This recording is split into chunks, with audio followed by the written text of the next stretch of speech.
നമ്മൾ യേശുവിൻ്റെ ഹൃദയം കാണാൻ പോവാണ്. നമ്മൾ ലോകത്ത് വേറെ ആരും പറയുന്നതിനെ ഗൗരവമായിട്ട് എടുക്കണ്ട, ഈശോ പറയുന്നതിനെ സീരിയസ് ആയിട്ട് എടുത്താൽ മതി. ഇപ്പോൾ ഉദാഹരണം പറഞ്ഞാൽ, ആദം എന്ന് പറയുന്നത് ഒരു കഥയാണോ, ഒരു മിത്താണോ, ഹൗവ ഉണ്ടായിരുന്നോ, ഇങ്ങനെയൊക്കെയുള്ള ചോദ്യങ്ങൾ ചോദിക്കുമ്പോൾ എൻ്റെ ഉത്തരം ഇത്രയേ ഉള്ളൂ. ഈശോ എന്ത് പറഞ്ഞു?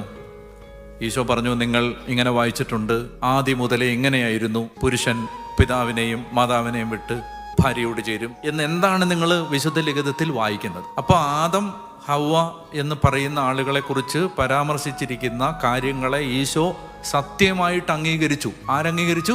ഈശോ. അപ്പം നമുക്ക് അതാണ് സത്യം. അത് ഒരു പണ്ഡിതൻ പറയുന്നതല്ല നമ്മുടെ സത്യം. ഇപ്പോൾ ഒരു പണ്ഡിതൻ പറയുകയാണ് ആദം ഇല്ലായിരുന്നു, നമ്മുടെ സത്യം അതല്ല. ആര് പറഞ്ഞാണ് നമ്മുടെ സത്യം? ഈശോ എന്ത് പറഞ്ഞു? നമുക്ക് സത്യം എന്ന് പറഞ്ഞാൽ ഈശോയാണ്. ഈശോ പറഞ്ഞത് മാത്രമാണ് നമ്മുടെ സത്യം. നമ്മൾ അങ്ങനെയാണ് സത്യത്തെ കാണുന്നത്. ഈശോ പറഞ്ഞു, വഴിയും സത്യവും ജീവനും ഞാനാണ്. നമുക്ക് വേറെ ആരും പറയും